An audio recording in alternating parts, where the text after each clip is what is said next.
আপনারা যারা SSC pass করেছেন এবং যাদের সৈনিক হওয়ার ইচ্ছা রয়েছে তারা কিন্তু এখন থেকে প্রস্তুতি নিতে পারেন।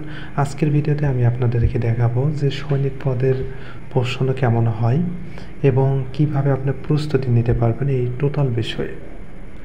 আপনার যদি আগে থেকে ধারণা থাকে যে কিভাবে পরীক্ষায় কী কী কোশ্চেন আছে আর কিভাবে প্রস্তুতি নেবেন, তাহলে কিন্তু খুব ভালোভাবে আপনি কিন্তু সহজে পরীক্ষায় টিকে যাবেন এবং ভালোভাবে প্রস্তুতি নিতে পারবেন। ভিউয়ার্স, আমি আপনাদেরকে একটা নমুনা কোশ্চেন দেখাচ্ছি।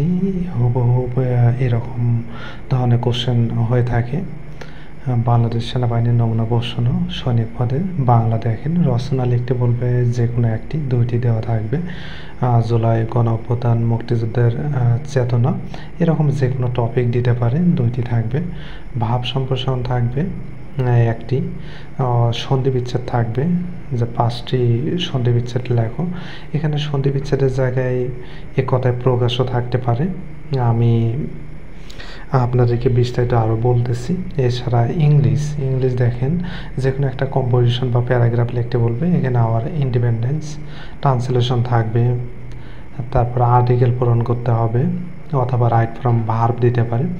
গণিত থাকবে তিনটাতে 15 মার্ক, সাধারণ জ্ঞান থাকবে 5টা, 5 মার্ক।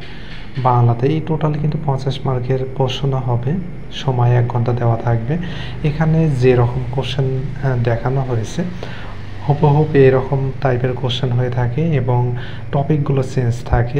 যেমন ধরেন সন্ধি বিচ্ছেদ রয়েছে, এক কথায় প্রকাশ থাকতে পারে। আপনাদের জন্য আমি স্পেশালভাবে সাজেশন তৈরি করেছি, যেখানে কিন্তু সব ধরনের টপিক যে কয়ভাবে আসতে পারে সব ধরনের টপিকই তুলে দেওয়া রয়েছে। অর্থাৎ আপনারা যদি ওই একটা সাজেশন পড়েন তাহলে আপনারা আর কিছুই পড়তে হবে না, যে কোনো ধরনের কোশ্চেন হলে আপনারা লিখতে পারবেন এবং পরীক্ষায় টিকতে পারবেন, ভালো পরীক্ষা দিলে অবশ্যই। তো ভিউয়ার্স, কোশ্চেনের যে প্যাটার্ন যারা জানবে না বা বুঝবে না তারা কিন্তু পরীক্ষায় টিকতে পারবে না।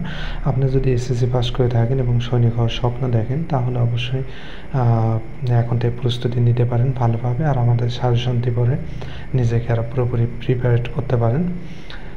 তো আপনাদের আরও কিছু জানার থাকলে আমাদেরকে হোয়াটসঅ্যাপ করতে পারেন অথবা কমেন্ট করতে পারেন। ধন্যবাদ সবাইকে।